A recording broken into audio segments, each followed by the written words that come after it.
Before I tell you why I spent 3 months secretly following a woman I had never met, before I explain the envelope hidden inside my late grandmother's sewing box that completely changed the way I understood my family, I need you to do something small for me.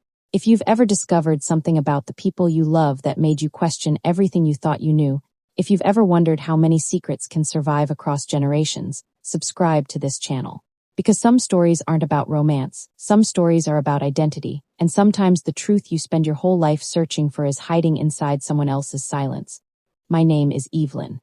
I'm 35 years old, and until last year I believed I knew exactly where I came from. I grew up in a small town outside Portland with loving parents, ordinary traditions, family photo albums, birthday parties, and holiday dinners. Nothing dramatic, nothing mysterious. My grandmother Margaret was the center of everything. She baked every Sunday, remembered everyone's birthdays, and somehow made every room feel safe. When she passed away at 87, our family was devastated. For weeks after the funeral, we sorted through decades of belongings inside her house. Old letters, photographs, jewelry, sewing supplies.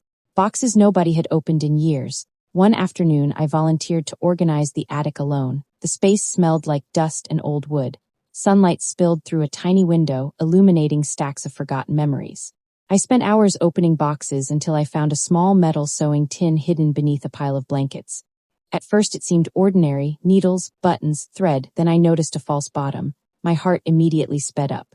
Beneath it sat a sealed envelope with my grandmother's handwriting on the front. It said only 3 words, "For Evelyn Only." I remember staring at it for almost a minute before opening it carefully. Inside was a photograph of a young woman standing beside my grandmother sometime in the 1970s. They looked nearly identical. Same eyes, same smile, same posture. On the back my grandmother had written, "Her name is Clara." Find her, that was it. No explanation, no letter, no context, just those words, find her.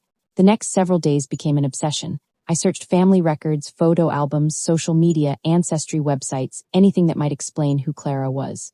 Nobody in my family had ever mentioned her. Not once. My mother didn't recognize the photograph. My father had never heard the name. It was as if Clara had been erased completely. And honestly, that mystery consumed me.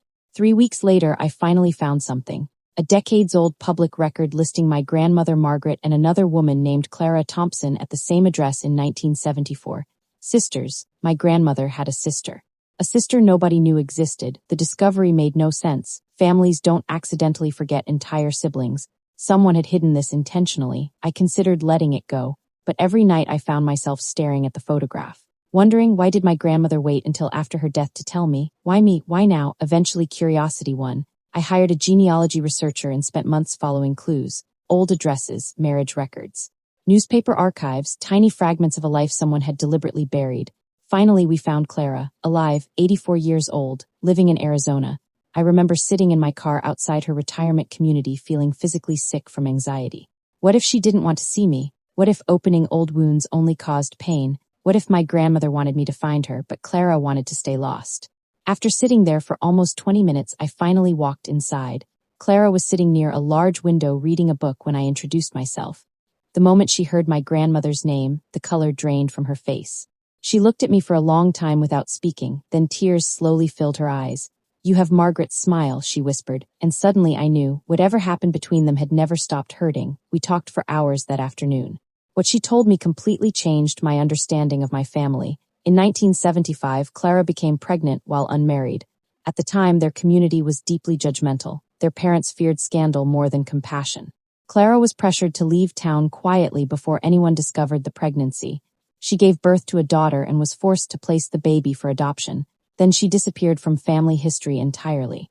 My grandparents never spoke about her again, not because they hated her, because shame convinced them silence was easier than truth. The daughter Clara lost eventually became my mother. I physically stopped breathing when she said it, my mother. The woman who raised me, the woman who spent her entire life believing she was adopted by strangers. She was actually raised by her biological aunt, my grandmother Margaret. Suddenly, every piece of the puzzle fit together. Margaret hadn't been hiding Clara because she didn't love her. She had been protecting a secret that belonged to someone else.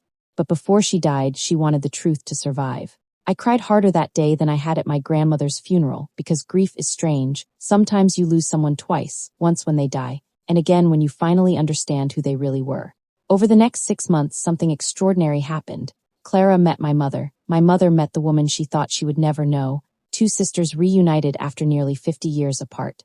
Watching them sit together for the first time felt impossible. They shared the same laugh, same expressions, same gestures. Decades of separation disappeared inside a single conversation. Not every wound healed instantly. There was anger, confusion, sadness, questions nobody could fully answer. But there was also something stronger than all of those things combined.